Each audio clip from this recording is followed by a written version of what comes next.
All right. Hey, welcome to Tribulation 5, 15, 2011. Today is October 31st. It's Halloween. So Merry Halloween to everybody. Man, there's all sorts of stuff going on. We have reached day 980. You know, if this is your first time to my video blog, this is my personal eyewitness and testimony to the tribulation that is literally unfolding right in front of my very eyes. And you know what? If your eyes are open, then it might be unfolding in front of your eyes too. And, you know, nothing's by chance. You know, just incredible things are happening if your eyes are open to see. But, you know, the last shall be first, so congratulations to the Boston Red Sox, who are the first team in baseball history to go from being in last place in their division to first place in a championship this year. They won last night. There it is, the Boston Red Sox.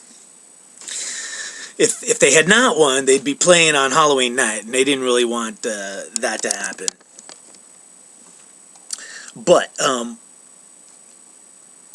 of got some kind of internet thing popping up. But you know, everything. You know, the standard three-dimensional view of reality is everything happening on a timeline. You know, a carnal three-dimensional timeline. But, you know, when you're thinking on the infinite model, the fourth or fifth dimension, you know, like all of a sudden it's not the linear line, it's more the events in and of themselves and the spaces between the events and the fact that the events keep repeating and what are we learning from the events.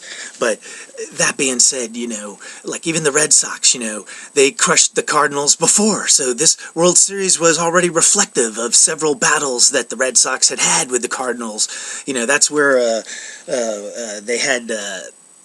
they lost, you know, one time because Buckner, you know, let a ball go through his legs. But, you know, the last shall be first. You know, that's reflective of kind of what's going on in 2013. And guess what? That's what Jesus said in the Bible. He said, the last shall be first and the first shall be last. And that, my friends, is perhaps what is upon us, if not in the coming days, months, years, minutes, or seconds. You know, because nobody knows exactly when. Behold, in the flash of an eye, literally everything that we think we know or perceive as reality changes up and becomes something completely fresh and different. Now, you think that's bizarre, but it's not. Because, you know, we're living in the most amazing times, and you know, like even yesterday, I'm a big Boston fan, so you know, I was pumped up. Check this out. This is a perceived reality now because Boston won that game. Okay, see that there?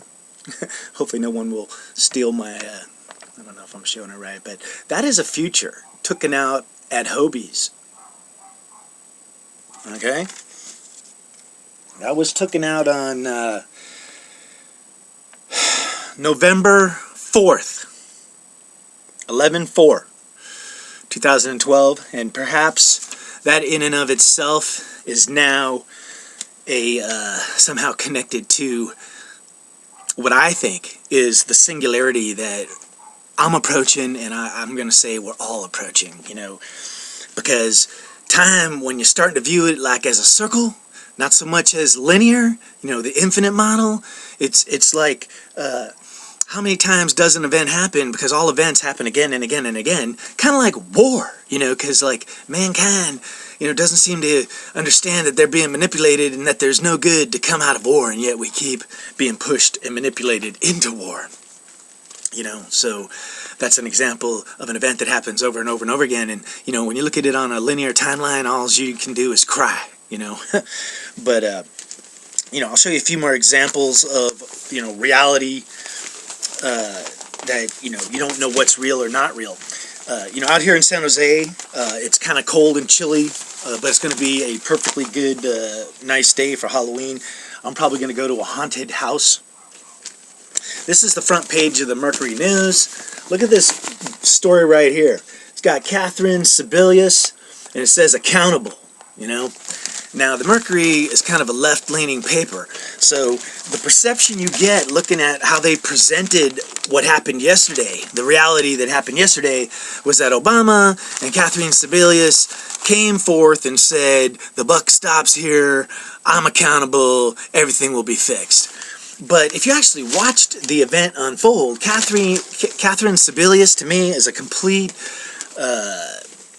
you know, I will just say doofus, you know.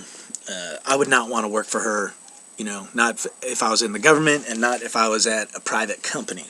I actually worked for someone that was kind of similar to her. I always used to think of this woman, God bless her, you know, I'd think, I'd say that's Satan. But I was saying it in kind of a joking way.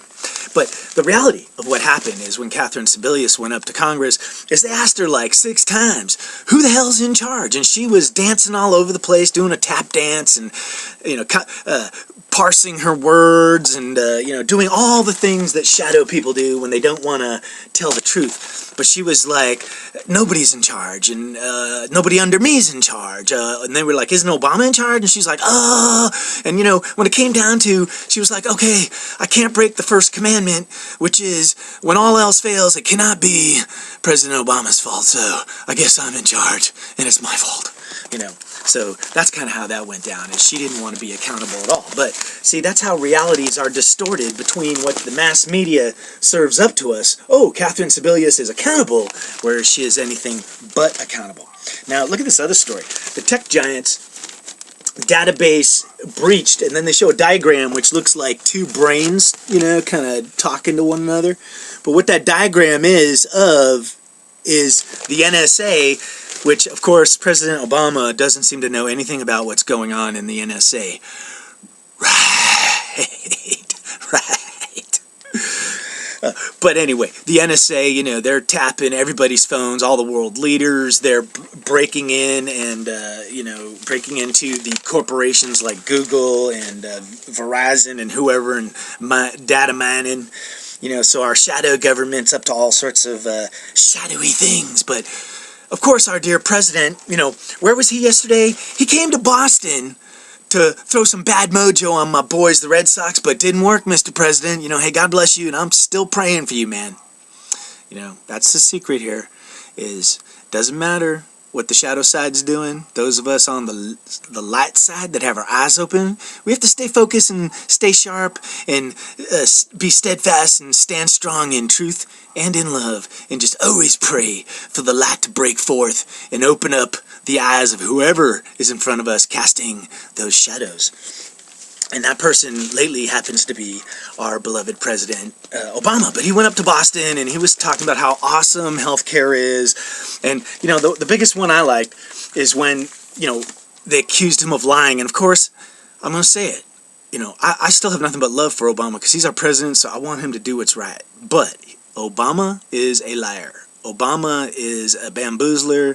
Obama has an agenda where he's part of that shadow path, because there's higher forces, darker powers, you know, that they want to reshape the world, and they've been shaping it, and it's being shaped literally in front of our eyes, which is that slow and steady march, in my opinion, down the dark path into the abyss. But it takes on names like socialism, communism, but God disappears. The state becomes your God, and you become enslaved like you can't possibly imagine. And most people march down that path in a bubbleized cocoon of unawareness, you know, or, you know, we're nullified and mesmerized by entertainment like the World Series and TV and whatnot. And while we're being mesmerized, we're being brainwashed, and boxes and labyrinths are being constructed in our heads which restrict our brains from coming to any fullness of understanding and knowledge of what's truly going on around us. But once your eyes are open, you start seeing, you know, how things connect up. All the numbers add up, you know. And there's all sorts of crazy stuff going on. You know, just like I placed that future back on the November 4th, you know, there's all this stuff, you know. Well, congratulations to the Warriors, man. They like opened a can of whoop ass on the Lakers. Opening act, a gigantic hit, the Warriors. And Boston's monster clincher, you know. Yeah, there's monsters that are coming, my friends. And literally, if you look to the skies, we have three comets. Comet Enki, Comet Ison, and Comet Lovejoy.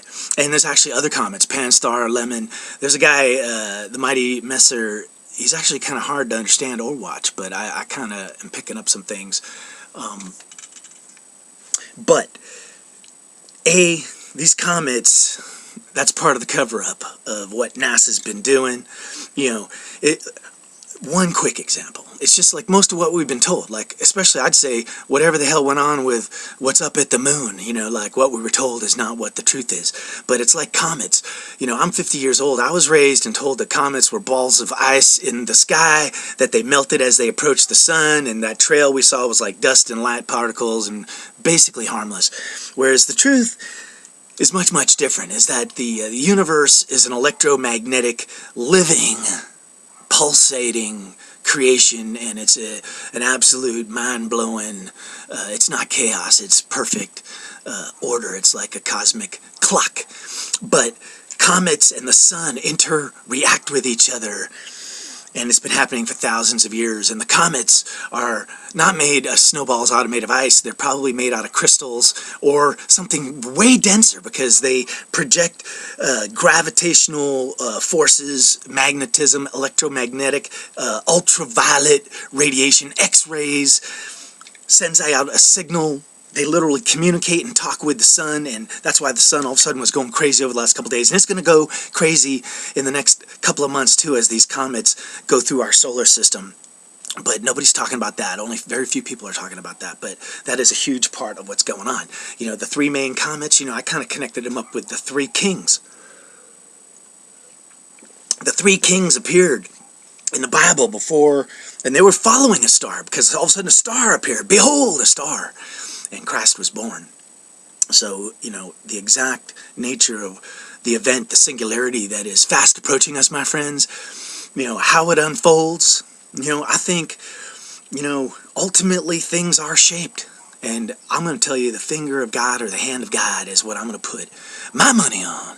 You know, even though money in and of itself is big, you know, distortion, vapor trail, you know, because what is money? It is nothing, you know. There is value. Value is something. Money in and of itself is just a representation of something that has value somewhere else, you know. So it's like a magician's trick, you know. The value here, now it's gone. What I got is money that represents what that value was. So, things are going to disappear. Events are going to unfold. Look to the heavens, my friends.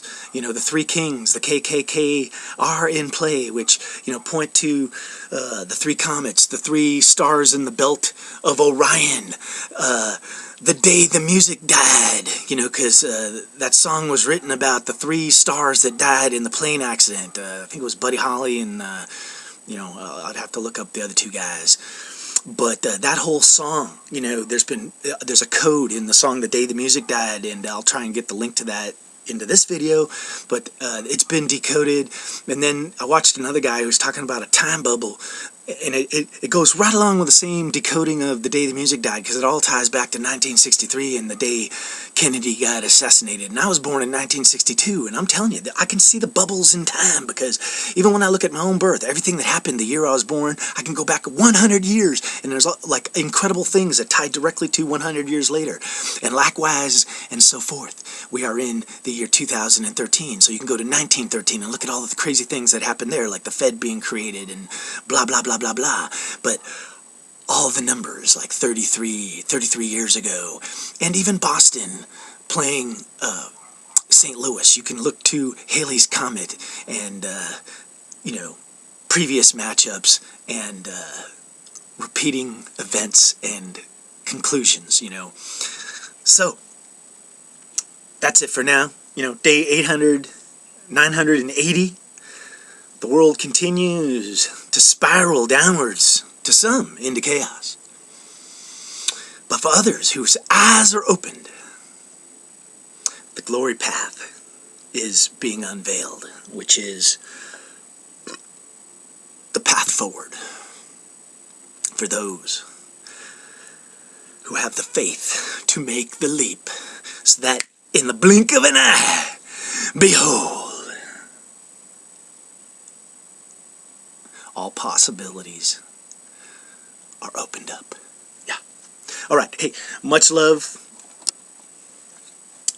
You know, today the sun is shining. It's Halloween. Try not to eat too much candy.